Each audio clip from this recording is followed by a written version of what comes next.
नमस्कार दोस्तों, स्वागत है आप सभी का हमारे यूट्यूब चैनल पर नए वीडियो के साथ मैं फिर से आपकी सेवा में हाजिर हूं। तो चलिए दोस्तों, आज की वीडियो में हम चर्चा करने वाले हैं जामुन के विषय में।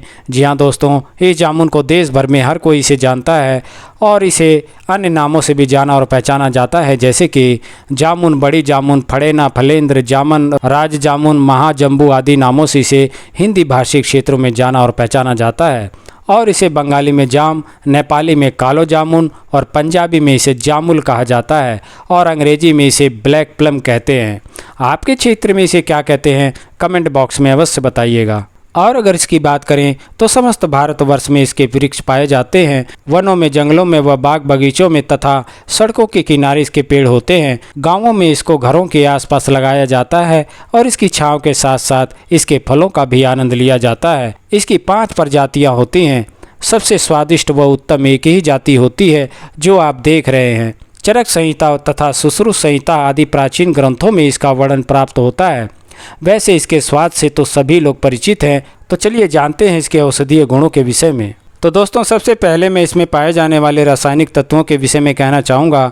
इसके फलों में विटामिन ए, बी और सी पाया जाता है और इसमें ऑक्जेलिक अम्ल, टैनिन, साइनिडीन आदि पाए जाते हैं। तो चलिए दोस्तों, बात करते हैं इसके गुणों के विषय में। तो यह पित्त शामक, उल्टी, अग्निवर्धक, पाचक, वातवर्धक और यकृत को उत्तेजित करने वाला होता है। और इसके फलों को अधिक मात्रा में खा लेने से यह विष्टंभी कारक यानी कि कब्ज को पैदा करता है। तो चलिए आगे बढ़ते हुए बात करते हैं इसके गुणों के लाभ लेने के विषय में।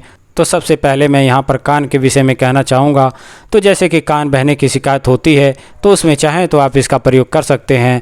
आप जो है जामुन की गुठली को लेकर और शहद लेकर इन्हें एक साथ जो है कि घोंट करके 1-2 बूंद की मात्रा में आप इसे कान में डालते हैं तो इसके कान में डालने से जो कान बहने की शिकायत होती है वह बंद हो जाती है। तो चलिए जो है कि अब बात करते हैं दांत और मसूड़ों की कमजोरी होने पर इसके प्रयोग के विषय में। तो दांत और मसूड़े कमजोर हो जाने पर आप इसके पत्तों को लेकर और इन्हें जला करके काला कर लें और काला करने के बाद में जो है कि आप इन्हें बारीक पीस लें और पीसने के बाद में आप इसको लेकर के आप दांतों पर मलते हैं तो इसके मलने से जो दांत और मसूड़ों की कमजोरी होती है वह दूर हो जाती है और दांत और मसूड़े काफ़ी मजबूत हो जाते हैं। तो चलिए दोस्तों, चर्चा को आगे बढ़ाते हुए बात करते हैं मोतियाबिंद के विषय में। तो मोतियाबिंद की शिकायत हो जाने पर आप जो है जामुन की गुठली को लेकर और इन्हें सुखा करके छाया में इसका बारीक चूर्ण कर लें और शहद में इसे घोट करके 3-3 ग्राम की आप गोलियां बना लें और रोज़ इसे 1-2 गोली की मात्रा में आप सुबह शाम इसका सेवन करते हैं।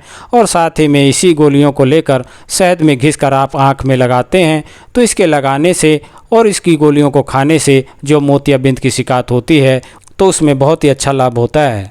तो चलिए दोस्तों, अब बात करते हैं दस्त के विषय में। तो दस्त की शिकायत हो जाने पर आप जो है जामुन की गुठली और आम की गुठली और साथ में काली हरड़ को लेकर और इन्हें जो है तवे पर भून लें। भूनने के बाद में जो है कि आप इसका बारीक चूर्ण कर लें और इसका बारीक चूर्ण करने के बाद में आप इसका सेवन करते हैं तो इससे जो पुराने से पुराना भी दस्त होता है उसमें बहुत ही अच्छा लाभ होता है और वह तुरंत ही और बहुत ही जल्दी बंद हो जाते हैं। तो चलिए दोस्तों, अब बात करते हैं बवासीर के विषय में। जैसे कि खूनी बवासीर हुई तो जिन व्यक्तियों को खूनी बवासीर की शिकायत होती है वह बहुत ही दुखी और परेशान रहते हैं तो वह चाहें तो इसका प्रयोग कर सकते हैं।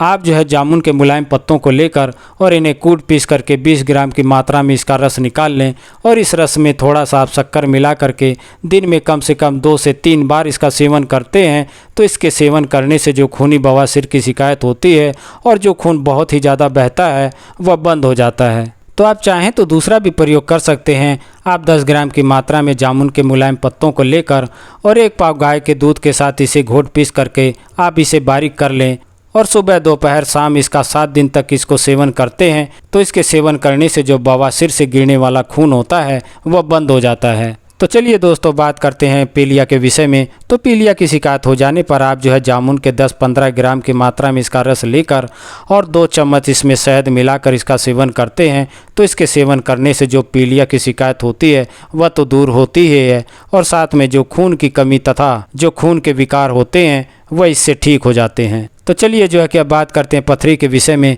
तो पथरी की शिकायत हो जाने पर आप इसके पके हुए फल को नियमित रूप से खाते हैं तो इसके खाने से जो पथरी होती है वह गल कर निकल जाती है। तो आशा करता हूं कि मेरा ये वीडियो आपको पसंद आया होगा। मेरा ये वीडियो आपको पसंद आया तो कृपया करके इसे लाइक, शेयर और सब्सक्राइब करना ना भूलें। साथ ही बेल आइकन को भी प्रेस कर लें ताकि आने वाली हर वीडियो आप तक पहुंचती रहे।